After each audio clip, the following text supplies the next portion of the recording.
Hi, it's Mr. Canada. Back today, we're talking about vectors and specifics perpendicular vectors.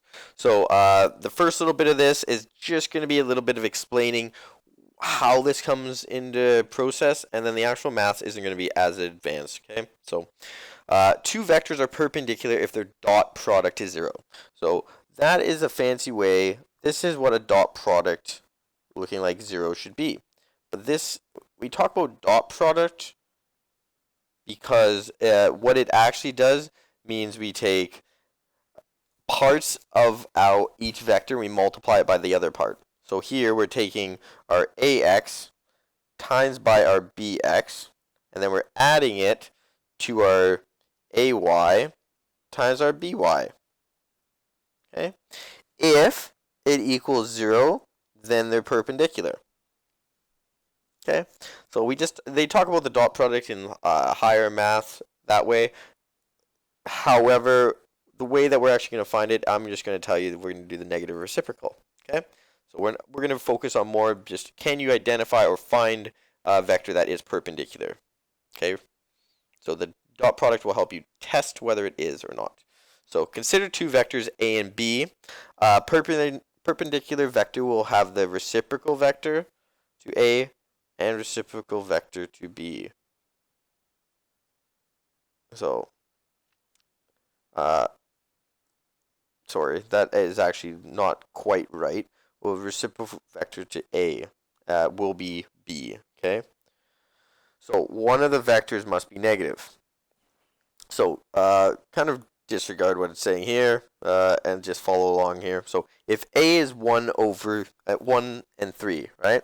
So 1 in the x, 3 in the y, then B can either be negative 3 and 1. So notice that the x and y's have just swapped places, and then one of them we put a negative on. So once again, we have a 3 and 1, but now our negative's on the bottom.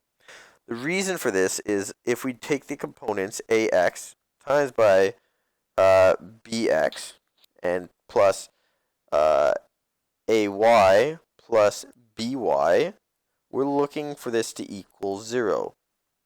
Okay? Sorry, not plus. We're looking for that to equal 0. So if ax is 1 and ay is 3, well, if we times by, let's choose the first one in b, right? This is negative 3. Then we know that this has to be 1, right? Because we both need, this will be negative 3 over here. This will be positive 3 over here. Negative 3 plus 3 is equal to 0, so they're perpendicular. Okay, so just remembering that you take the negative reciprocal. Okay, so negative meaning one component becomes negative, and reciprocal meaning that we swap the x and y's. So we want to find a vector perpendicular to 1, 2. So we want to make a new vector, so we're going to swap the x and y's. So here, 2 and 1. That's the first step. Now we can either choose to make negative 2 and 1, or we can have 2 and negative 1. Doesn't matter, it just asks for 1. And then we can check, right? So we can check by going, well, what happens if we go 1 times negative 2 plus 2 times by 1? Well, we get negative 2 plus 2 equals 0. So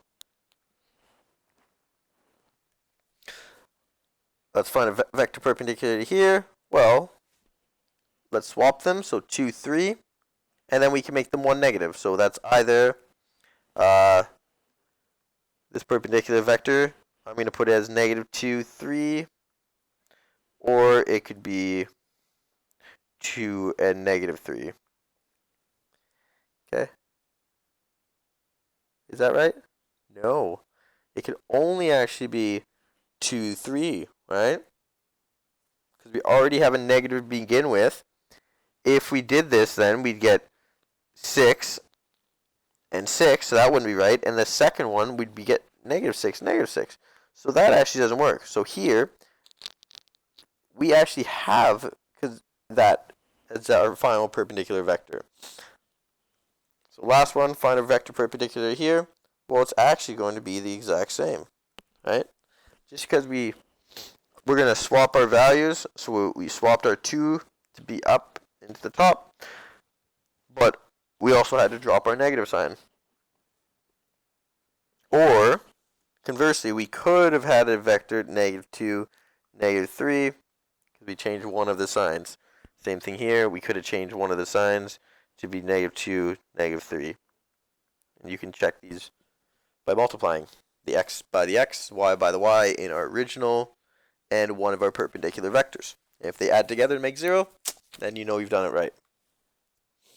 So here, practice, find at least one vector perpendicular to each of the following. Pause the video. Once you're ready, press play, and I'll go through the answers. Okay, so welcome back. I'm going to just state what they are. So here we have -1 and 2, or you could have had 1 and -2. Here you could have had -3 and 2, or 3 and -2. This one could have been 2 and 1, or -2 and -1. Here you could have had 6 and 3, or -6 and -3. This one could have been 0 and 2. Right? Can it actually be anything else? Because if we've swapped it, right? If we put a negative on to the 2, well, are we still going to get 0? We will, right? So, or we can do 0 and -2. Right? Because if we do -2 times by 0, we get 0. 0 times 2 is 0. So it actually doesn't matter the signs on that one.